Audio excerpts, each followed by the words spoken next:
उनके एक एक सवाल मैंने अपनी आंखों से देखे, उनके बनाने का स्टेप। स्प्रिंग बोर्ड की टेस्ट सीरीज मैंने 21 में ली थी, जो मैं बता रहा हूँ 10,000 वाली, मतलब जो मैंने दी थी मेंस वाली। उसमें प्री के अंदर की जो टेस्ट सीरीज थी 2023 में, उसमें ऐसे ऐसे क्वेश्चंस थे जो आरपीएससी ने उस स्तर तक नहीं पहुंचे थे, और वो उस वैकेंसी के प्री में जाते हैं हमें देखने को मिले थे। मतलब एडवांस में यूपीएससी का जो पैटर्न है वो भी फॉलो किया जाता है।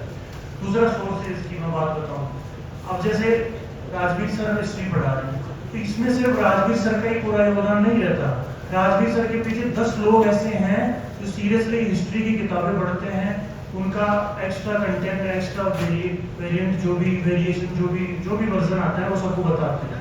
सर उसको फाइनलाइज करते हैं, फिर वो आपके सामने आता है।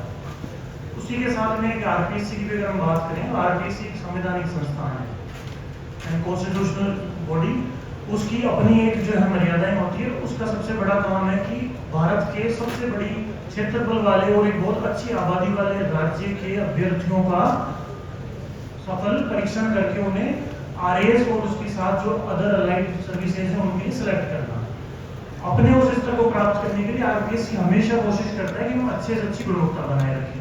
उसी गुणवत्ता का परिणाम है कि 23 और 24 में जो है पेपर भी थोड़ा बदला, आंसर का जो पैटर्न, क्वेश्चंस का जो पैटर्न है वो भी बदला, और उसी पैटर्न को फॉलो करते हुए आगे भी चीजें चल रही है, और ये आगे भी चलती रहेगी और चलती भी रहनी चाहिए। क्योंकि आरपीएससी जब अपनी तरफ से सुधार करता है तो हमारे ऊपर भी सुधार लागू होता है। अगर आरपीएससी सुधार कर रहा है, उसके बाद मैं 2 बार रैंक ला पा रहा हूँ, मेरे साथ में इस बार भी कई सारे साथी हैं जो संस्थान से जुड़े हुए थे, उन्होंने टॉप 10 में भी 2 लोग सिक्योर किए हैं, है ना। तो अगर हम बार बार रिपीट करें, मतलब आरपीएससी में तो कोई समस्या नहीं है, समस्या अगर आएगी तो हमारे अंदर ही है।